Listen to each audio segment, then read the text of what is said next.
सभी के लिए नमस्कार बच्चों।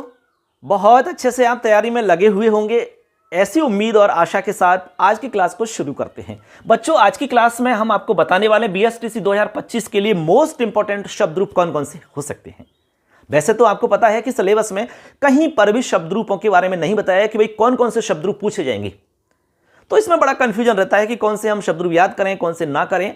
तो यहां पर बच्चों मैं कुछ मोस्ट 7-8 शब्द रूप बताऊंगा जो पुराने पेपरों में आ चुके हैं और जो आपके स्टैंडर्ड के हिसाब से पूछे जा सकते हैं, वो मैं आपको यहां पर बताऊंगा। यदि उनको आप याद कर लेते हैं तो ये गारंटी है कि कहीं पर भी कोई दिक्कत नहीं आएगी, शब्द रूप को लेकर के आपकी समस्या खत्म हो जाएगी, ठीक है ना। और बहुत जल्द बच्चों हम संस्कृत की टेस्ट सीरीज शुरू करने वाले हैं। बहुत अच्छी टेस्ट सीरीज आपको मिलेगी, हर टॉपिक के क्वेश्चन उसमें मिलेंगे, जितने भी क्वेश्चन उसमें बन सकते हैं सारे क्वेश्चनों को उसमें इंक्लूड किया जाएगा।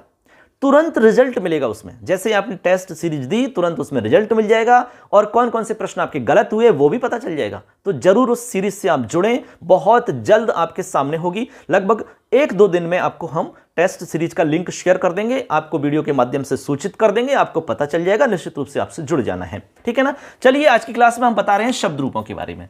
तो यहां पर देखिए बच्चों, शब्द रूप जो मोस्ट कौन कौन से हैं उनके बारे में हम बात करते हैं। तो सबसे पहले आपको याद करना है बच्चों राम या बालक, इनमें से कोई भी याद कर लेना, लेकिन हम तो कहेंगे कि भाई राम शब्द रूप याद करें सबसे पहले। सबसे सरल होता है, जो बच्चा सबसे पहले संस्कृत पढ़ता है शब्द रूपों में सबसे पहले राम का रूप याद करता है और धातु में पट धातु रूप याद करता है सबसे पहले। तो राम का नाम लीजिए, सारे काम हो जाएंगे आपकी, ठीक है ना। तो सबसे पहले बच्चों आपको याद करना होगा राम का रूप। अब राम का रूप यदि आपने याद कर लिया तो राम की तरह जितने भी शब्द हैं दुनिया के अंदर वो सारे के सारे राम की तरह ही बनेंगे। जैसे राम का रूप आपने याद कर लिया और पेपर में आ गया बालक का, तो घबराने की आवश्यकता नहीं है, क्योंकि राम का रूप तो आता है ना आपको, तो बालक का बनाने में कहां दिक्कत है। रामः रामौ रामः प्रथमा रामम रामौ रामान द्वितीया, ऐसे आपको याद करना है मस्ती के साथ में, बिल्कुल आराम से, रिदम के साथ।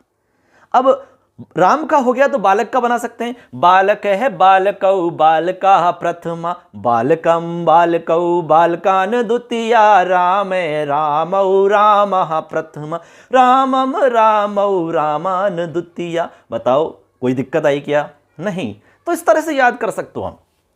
राम का कर लिया, बालक का कर लिया, मोहन का कर लिया, श्याम का कर लिया, सुरेश का कर लिया, घनश्याम का कर लिया, लखन का कर लिया, कोई भी रूप याद कर सकते हो, लेकिन राम की तरह होना चाहिए। राम की तरह जितने भी शब्द होंगे सबका रूप राम की तरह ही चलेगा। तो अब सबको अलग अलग रटने की आवश्यकता नहीं है, राम की तरह यदि कोई रूप है तो राम की तरह ही बन जाएगा, ठीक है ना। अब इनमें भी कुछ ट्रिक्स होती हैं, मैं अगली क्लास में बता दूंगा कि कौन सी ट्रिक है जिनको पकड़ के आप तुरंत पता लगा सकते हैं इसमें कौन सी विभक्ति है, ऐसे, ठीक है ना। इसके बाद में नंबर 2 पे आप याद करेंगे बच्चों रमा। एक शब्द आपको रमा याद करना पड़ेगा। इसमें ज्यादातर मोस्टली अजंत शब्द ही पूछे जाते हैं, अजंत, लेकिन कुछ एक शब्द हलंत पूछे जा सकते हैं, क्योंकि कोई फिक्स क्राइटेरिया नहीं बनाया गया है। तो यहां पर जो पुराने पेपर हैं, अब तक का जो मतलब सिस्टम है, उसके आधार पर हम आपको बता रहे हैं। तो यहां पर रमा रूप याद करेंगे, ये रमा का स्त्रीलिंग का आकारांत रूप है। अब एक रमा याद कर लेंगे तो रमा की तरह ही आप जैसे लता का रूप बना पाओगे, ठीक है, दुर्गा का रूप बना पाओगे, दुर्गा, और भी कोई भी, लता है, संगीता है, गीता है, नीता है, कोई भी रूप इस तरह का जो रमा की तरह होगा, सारे रूप एक जैसे चलेंगे। रमा का कर लेना, रमा रमे रमा रमाम रमे रमा, ऐसे कोई भी एक जो भी आपको अच्छा लगे, चाहे आप लता लते लता, दुर्गा दुर्गे दुर्गा, कोई भी एक कर लेना। आप एक रूप आपको याद करना है, कोई भी, उससे काम चल जाएगा, ठीक है ना। तो यहां राम का कर लेंगे, रमा का कर लेंगे, उसके बाद में एक फल का रूप करेंगे आप, फल, फलम, ठीक है, फल का कर लो, या फिर जैसे गृहम है, ठीक है, वनम है, धनम है, जो भी इस तरह के रूप मिलेंगे आपको, उन सब का रूप एक जैसा चलेगा, कोई दिक्कत नहीं है। फलम फले फलानी, फलम फले फलानी, अब बाकी सब राम की तरह आनी। अब तो राम की तरह आएंगे सारे रूप, आगे तो बहुत ज्यादा अंतर नहीं है, बहुत ज्यादा अंतर नहीं है, यूं कि तो ही मिल जाएंगे। राम का रूप याद करोगे तो फल की 2 लाइन याद करनी पड़ेंगी, फलम फले फलानी, फलम फले फलानी, उसके बाद में फलेन फलाभ्याम फलई, रामेण रामाभ्याम रामई, उसकी तरह चलने लगेंगे, सारी व्यक्तियां चलेंगी, ठीक है ना, ऐसे। इसके बाद में आगे चले बच्चों, हरि का रूप याद करना है, हरि, हरि यानी भगवान। अब ये देखो अलग रूप है, इसकी तरह नहीं है, इसकी तरह नहीं है, इसकी तरह नहीं, बिल्कुल अलग है, इकारांत रूप है, इसके अंत में ई आ रहा है। अब हरि की तरह जैसे कि और कोई रूप हुआ, कपि हुआ, कवि हुआ, तो उनके रूप भी इसकी तरह चल जाएंगे, हरि हरि हरया हरिम हरि हरि, इस तरह से रूप आपके बनेंगे। ठीक है ना। तो हरि का रूप आप याद कर लेंगे बच्चों, हरि का रूप याद करेंगे। उसके बाद में एक आप करेंगे मति शब्द का रूप, मति मति मतयः। इसके बाद में आप करेंगे नदी, दीर्घ इकारांत है, नदी शब्द, नदी नद्यौ नद्यः, नदीम नद्यौ नदी ही, इस तरह से याद करेंगे। उसके बाद में आप एक शब्द रूप करेंगे अस्मद या युष्मद में से, अस्मद या युष्मद, इन दोनों में से कोई भी एक याद कर लेंगे। तो इस तरह से इन दोनों में से कोई भी एक रूप आप याद कर सकते हैं, कहीं कोई दिक्कत नहीं आएगी। इसके बाद में आगे बच्चों तत् शब्द याद करना है, तत्। अब तत् शब्द तीनों लिंगों में चलता है, पुल्लिंग, स्त्रीलिंग, नपुंसक लिंग। जैसे कि पुल्लिंग में चलेगा स तौ ते, स्त्रीलिंग में सा ते ता, नपुंसक में तत्ते तानी। बहुत समानता है, ज़्यादा दिक्कत नहीं आएगी, आप एक आध बार पढ़ोगे तो समझ में आ जाएगा और याद भी हो जाएगा।